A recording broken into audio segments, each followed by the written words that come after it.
Right, I'm off. Are you coming? No, I'm going to stay here and think of some eye-based gags. All right, then I'm off. Would you excuse me, please? Get in here. This little fella's a little bit short-sighted. Good, thank you. Iris, short. I tell you, in fact, Hacks, wait up. Here's Horrible History Gory Games.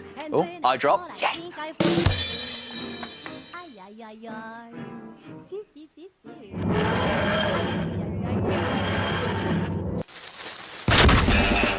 If mummies, rats and fleas ain't your thing, and you don't like the sound of an exploding thing, if you're easily scared and don't laugh at poo, you better turn off this show ain't for you. Still watching?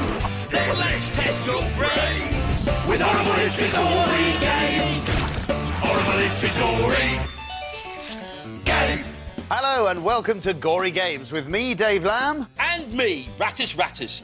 This is the show where you get to test your knowledge of horrible histories with truly gruesome, gory games. Yeah, so if you're of a nervous disposition, a bit squeamish or easily shocked, then this show is not for you. Right, that should have got rid of all the parents. On with the programme. Yes, let's meet today's horrible historians. Hi, I'm Lucas. Hi, I'm Zoe. Hi, I'm TJ. Right, just to get us in the mood, I've prepared a little warm-up game from the Georgian era. Rattus, tell me this isn't another one of your harebrained ideas. No, it's a genuine Georgian game from the Highland Games of the 1820s. It's called Twisting the Cow. Twisting the cow? In front of our four players is a cow carcass.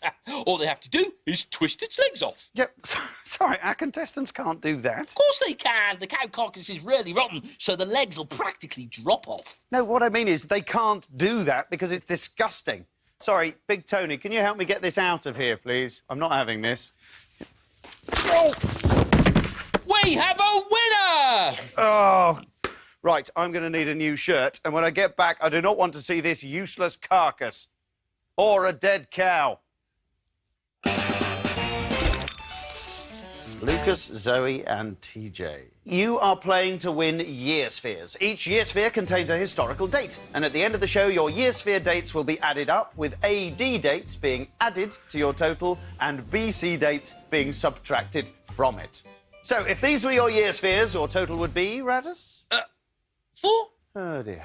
It's 735, actually. Did you even go to school? I once lived in a sewer near a school, if that counts. It counts better than you do. Oi! At the end of the show, the person with the highest year score will win a prize to take home and keep. One picked out by my fair paws. In which case, it's probably one to take home and throw away. Right, let's get cracking. And to find out what this round's about, it's over to the gory grid. It's the Rotten Romans. So, 4 questions on the Rotten Romans coming up. The person who gets the most right wins the year sphere. And your 4 Roman topics are emperors, luck, executions, and parents. Lucas, please pick away. I pick emperors. True or false? Emperor Domitian was so scared of being stabbed in the back, he stood with his back against the wall all day long. So, true or false? Let's have a look at those answers. Everybody has gone for true. Let's find out if you're all right or all wrong. It's false. But he did have the walls of his palace polished like mirrors, so he could see behind him. That's no point so far. Plenty of time to catch up. Ever worried someone's after your job, Dave? Hardly likely, is it? They'd have to work with you, Rattus. Zoe, it's your turn to pick a topic. I pick luck. True or false? We Roman ladies believed it was good luck to comb our hair with the spear of a dead gladiator. Show me your answers, everyone. Everybody's gone for true again. They all agreed last time and we're all wrong. What about this time? It's true, though it wasn't such good luck for the gladiator. No, absolutely not. Excellent, we're all off the mark. TJ, it's your turn to pick a topic. Execution. Is this true or false? A popular Roman execution method was to smother your victim in honey, then cover him with angry wasps. Let's have a look at those answers. Everybody's gone for true again. I can tell you, it's true. The wasps would sting him to death. Please do not try this at home. Not even with your PE teacher. Not even with him. Look at that. 2 points apiece with one topic left to go. The last topic is parents, and that is a question from Rattus Rattus. If a Roman child angered their father, then the father could sell them off as a slave. Is that true or false? They've all gone for true. No. 3 true answers again. Rattus, put us out of our misery. Are they right or wrong? It's true. And if they were really angry, the father could have the child executed. Yes, so next time you're badly behaved, be thankful your parents aren't Roman. OK, well, you've drawn, seeing as you've agreed on absolutely everything. 3 points apiece. That means we go to the buzzer tiebreaker. First one to buzz in and give me the correct answer wins the year sphere. Beginning with the letter G, what name was given to specially trained warriors who fought in the Colosseum? TJ. Gladiator. Gladiator is absolutely right. TJ, you've won the quiz. It's time to choose your year sphere from our trolley wally. All right, TJ, come and pick your year sphere. Nobody knows which one contains which date, but be warned, one of them could be a Stone Age date worth millions of minus points. Are you sure that's the one you want? Yeah. OK, I'm off. So winning the quiz means that TJ is automatically through to play the Roman game. But will he be alone, or will everyone get to play? Let's find out. It's an all-play gory game, so that means it's off down the time sewer with a lot of you. Go on, TJ, lead the way. See you, Dave. Bye. See you, Zoe. Bye. See ya. See you, Lucas. The Roman Empire didn't get so big without the Romans being ruthless. It's time to play Savage Siege. When attacking an enemy fortress, Roman armies would use catapults to lob in rocks, beehives, and wait for it, the severed heads of any defenders they'd captured. Your challenge is to fire as many missiles into your fortress target as possible. Ready, steady. So it's Savage Siege. What they have to do here is catapult a number of different objects into the basket. There's a head on the way down. Oh, TJ's got one in straight away. A decapitated head has been flicked into a basket, and that's a cause for celebration. They've got lots of different objects here. They've got rocks. There's a rock. Lucas loading up a rock. There's a beehive, which he's going to attempt to fling in, TJ. That's fallen short, but he's got a head in there, so he's in the lead by a head, Rattus. Quite literally. Absolutely. By 2 heads. There's a second head landing nicely. Well, it's an excellent start from TJ. And it's a decent start from Lucas. He's landed one there in his net in the end lane. Here he lines up a head. Oh, and that scores 2. They're neck and neck. Well, head and head. Now, Zoe, that's a better effort. She's put that into TJ. Oh, no. Well, that won't count, I have to say, Rattus. And why should it? You know, it wasn't him who put it in there. But Zoe, TJ is putting plenty in there himself, though, isn't he? He's forged way ahead of Lucas now, who's dropped back dramatically. TJ's on the point of mastering this, isn't he, Rattus? He certainly is, Dave. The skill to this game appears to me to be vary or pull on the catapult in relation to the weight of the object being catapulted, with the stones weighing twice as much as the head and the beehive being a variable weight depending on the number of bees and honey on board. Superb analysis, that, Rattus. That's years of experience coming through from Rattus there. Oh, one bouncing out from TJ. And 1 miles over the top from Lucas there. Extraordinary effort. Well, there's the bell. 30 seconds remaining. 30 seconds of disembodied voice agrees with me. Lucas now. Is this the beginning of a comeback for Lucas? Oh, and there's one for Zoe. Finally, she lands one. And TJ re-establishes his lead. Clear blue water for TJ. Another one for TJ. Extraordinary effort. Zoe pops another one in his basket. That won't count either. Lucas is suddenly finds himself miles behind. TJ, 8 points scored now. An extraordinary effort. What an aim this man has. 9 stones. Extraordinary scenes here. Time's up. It's all over. It's all over. It's all over. The Savage Siege is at an end. The heads, the rocks and the hides fall silent. And TJ is king of catapults. It was tremendously exciting. But way out in front was TJ. Please, collect your year sphere. You were absolutely brilliant at that. And Zoe, TJ was doing well enough on his own without your help. What happened there? I don't know. I just don't think my aim was right. And Lucas, you started off with an absolute rocket, didn't you? Yeah, was but good. it just went wrong. It went wrong. Are you going to blame your equipment? Yes. Good. It's the equipment's fault. So, to find out what's next, it's over to the gory grid. It's the vile Victorians. Good day. So 4 questions again, and here are your all-important Victorian topics. Schools, Crimean War, parlourmaids and gadgets. Zoe, it's your turn to pick first this time. Schools. How were you punished at a Victorian school if you left ink blots and finger marks on your work? A, being caned, B, having to do the work again, or C, death? So is it A, B or C? Let's have a look at those answers. Everybody has gone with A. Well, let's find out if they're all right or all wrong. The answer is A, you were caned. Usually with especially thin cane because they hurt more. You weren't punished by death. Even Victorian schools weren't that bad. No, thankfully they weren't that bad. TJ, it's your turn to pick a topic. Gadgets. Gadgets. Prop question, prop question, prop question. This is a genuine Victorian gadget. But what was it for? Was it A, a backside protector for schoolboys when they were caned? He loves all that stuff. Was it B, a belly warmer for coach drivers? Bums and tums, loves them both. Or was it C, a headache cure? So, show me now. And at last, they have disagreed on something.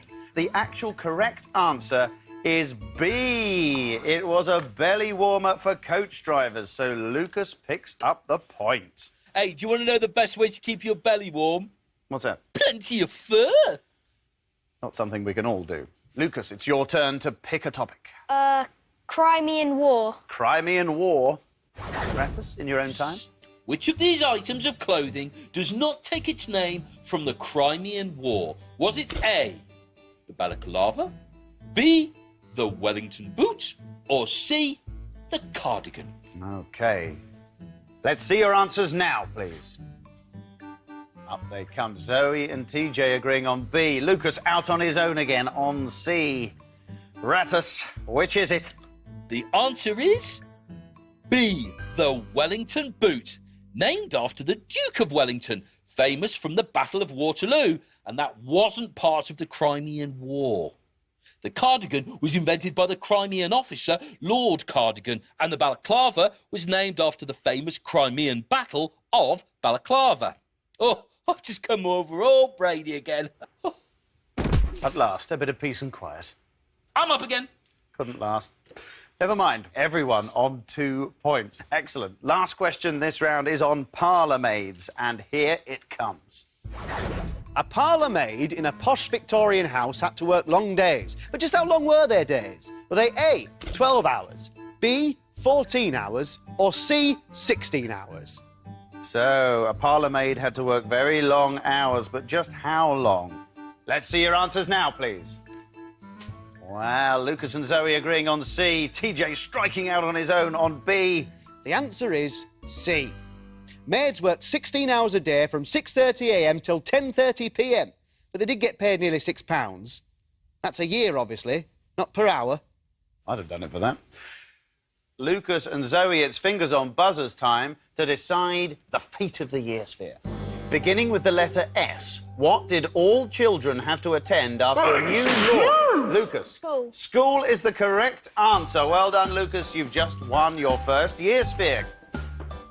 As the quiz winner, you're also through to play the Victorian game, but will it be just you or will the others get to play too? Let's find out. It's a single-play brainy game, so I hope your brain's feeling ready. Lucas, get yourself down that time sewer.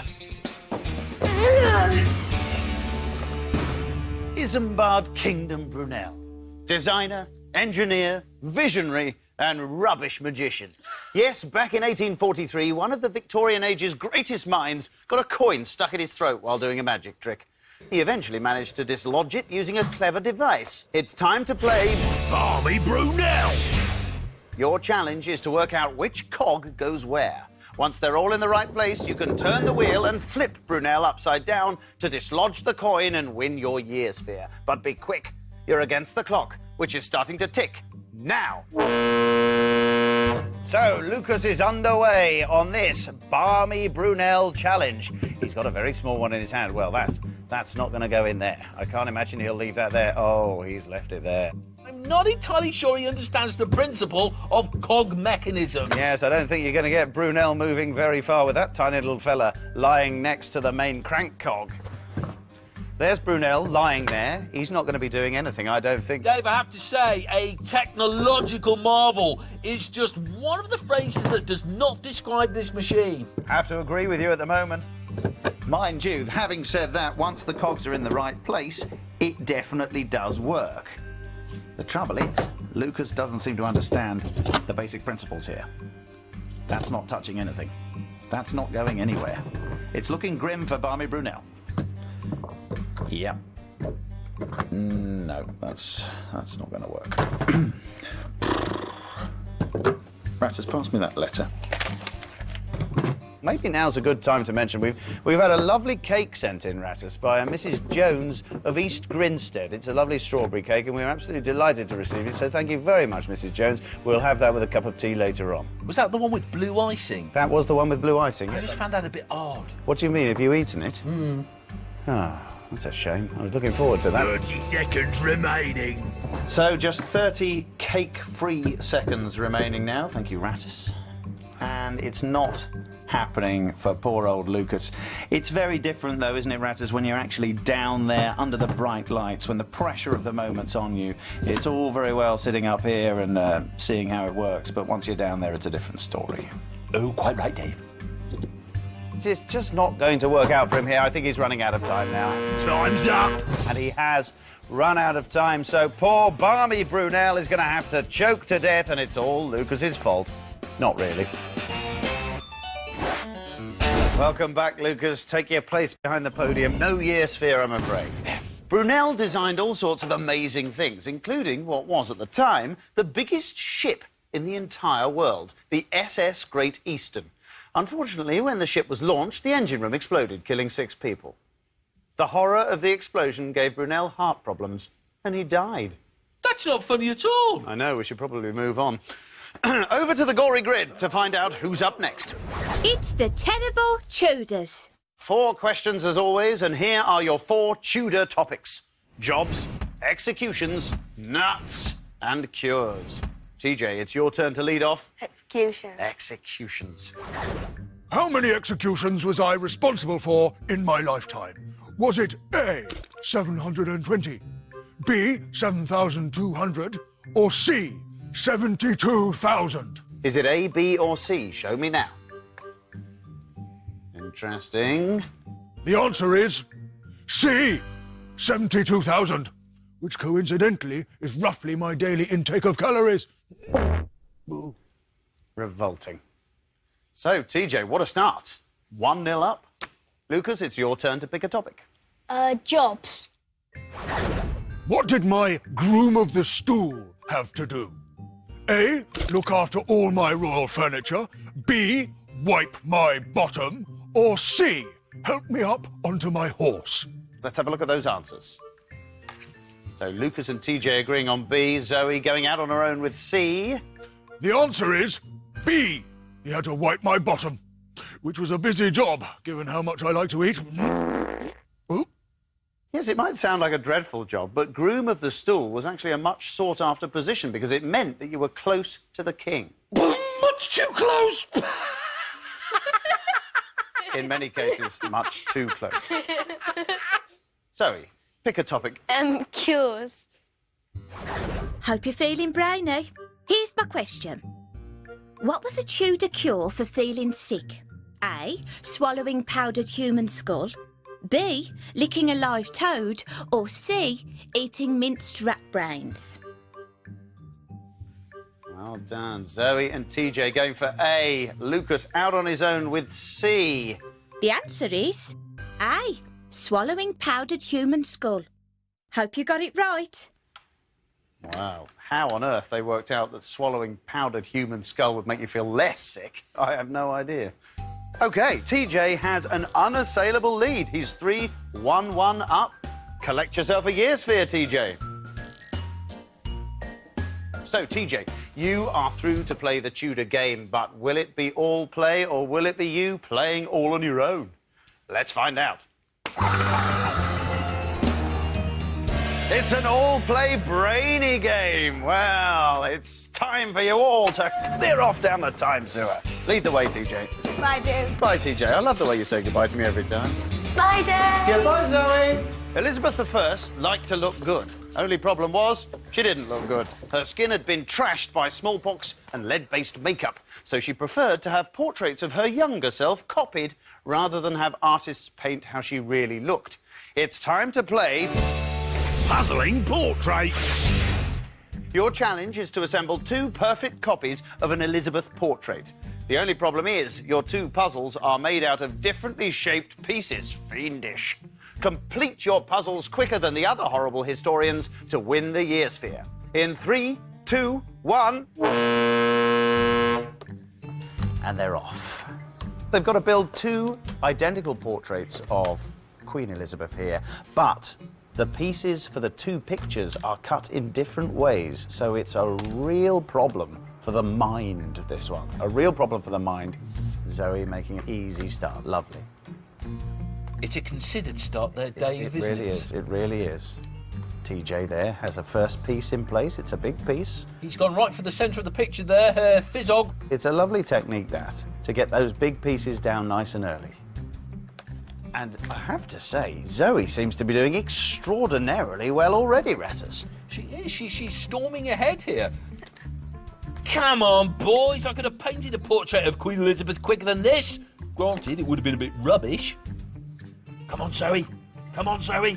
She's doing extremely well here. Look at this. This is tremendous. I can see the Queen's head twice there, and I haven't been drinking. That is a tremendous effort. Look at this. She's absolutely steaming along here. Come on, Zoe! I don't think the boys have actually seen how fast Zoe's doing here. They're almost napping. Yeah, I can see an awful lot of empty yellow space there and quite a lot of empty green space as well, whereas Zoe is there. She's actually done it. Well, congratulations, Zoe. That is fantastic. Welcome back, Zoe. Collect your Year Sphere. Let's hope it's a good one. I'm not very good at puzzles. Not bad at mazes, though, for my years as a lab rat when they were testing intelligence-improving drugs on me. The drugs didn't work then? No. No. Time for the final round. Over to the gory grid one last time to find out what we've got. It's the Vicious Vikings. No quirky quiz in our final round. It's straight to our big all-play Viking endgame. And it's a scary one. Everyone, get back down that time sewer now. Bye, Dave. Bye, TJ. Bye, Dave. Bye.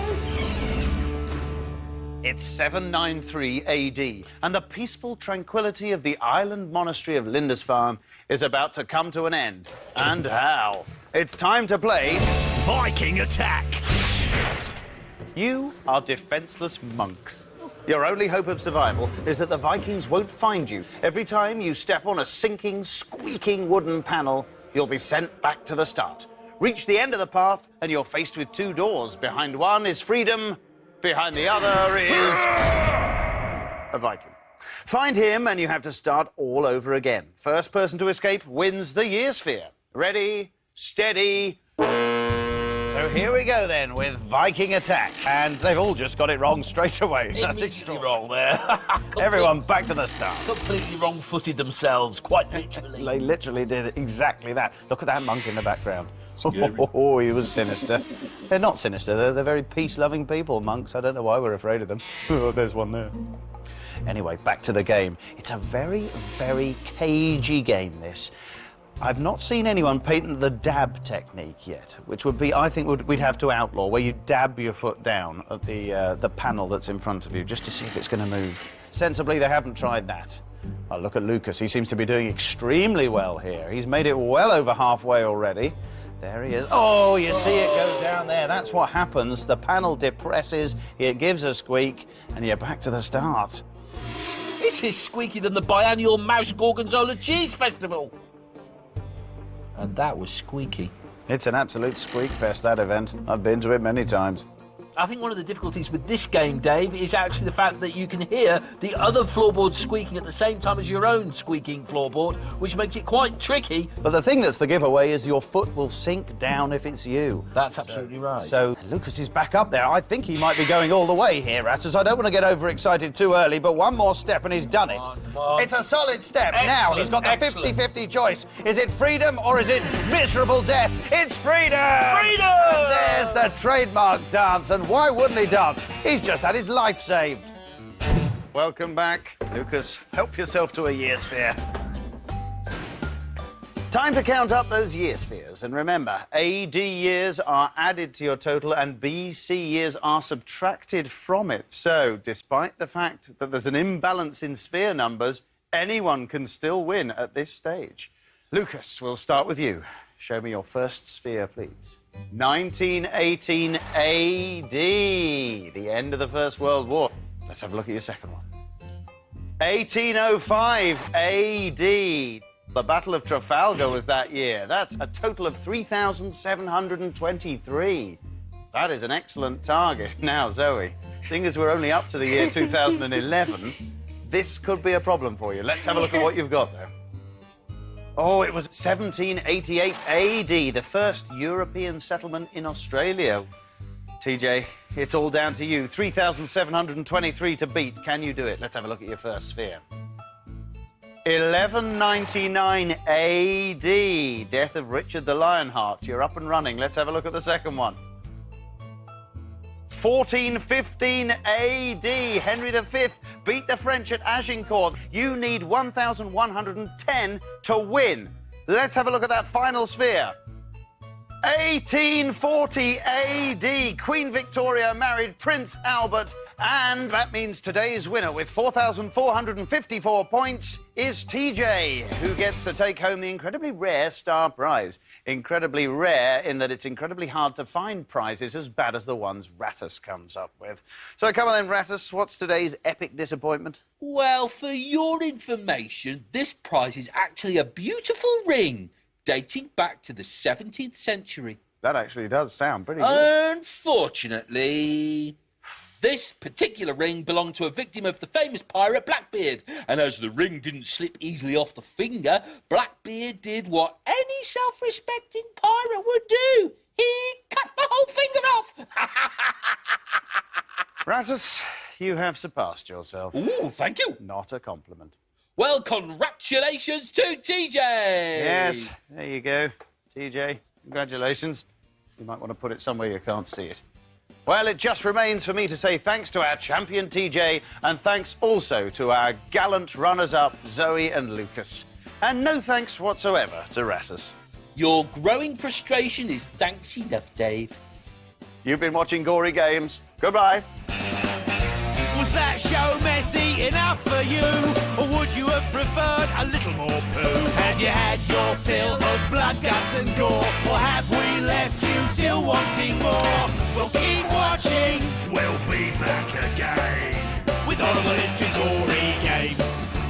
Horrible Histories Gory Games. Playing in a field is a lot of fun, especially when that field is littered with donuts, molehills and other silly things, just like in the Sports Superstars football game on the CBBC Games page. Make your own player and then train them up and get yourself to the stadium to win those trophies, baby. Play really well and maybe we'll see you on the leaderboard. Woohoo!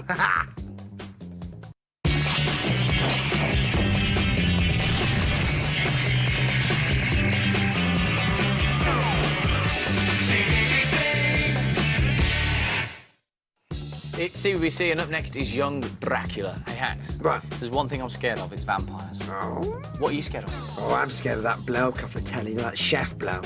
Jordan Hamsey, he frightens me. Why? Oh, he's so scary and horrible and nasty and crass and hideous looking. Hideous, bit strong. I think he's quite dashing, actually. Well, I hope he's not on next, I'd hate that. In that case, don't look. Oh, no.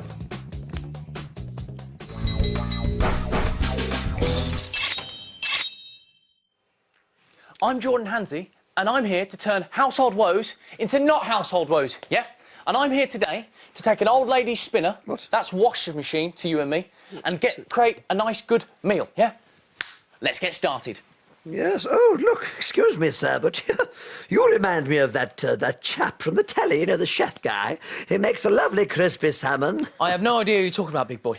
I'm a woman, an old woman. Let's get cracking, right? So for today's recipe, what we're going to need is a nice, tender bit of beef. Oh, lovely. Open up the washing machine, put it straight in. Be careful, will you? Done. Next up, carrots. No peeling, no chopping, straight in there. Mind the... Done. Mind the thing. Finally, let's go. Onion. In it goes. He knows his onions. Done. Yes. Finally, the main ingredient, the piece de resistance, the saucy bit, yeah? Gravy. Oh, lovely. Bit of beef stock. Done. Give it 45 minutes, set it to high, and out will come a nice tasting meal. Press the on button, don't be frightened. Yes. Woohoo! Oh. Are you ready to see what we prepared? Yes. What is it? Oh,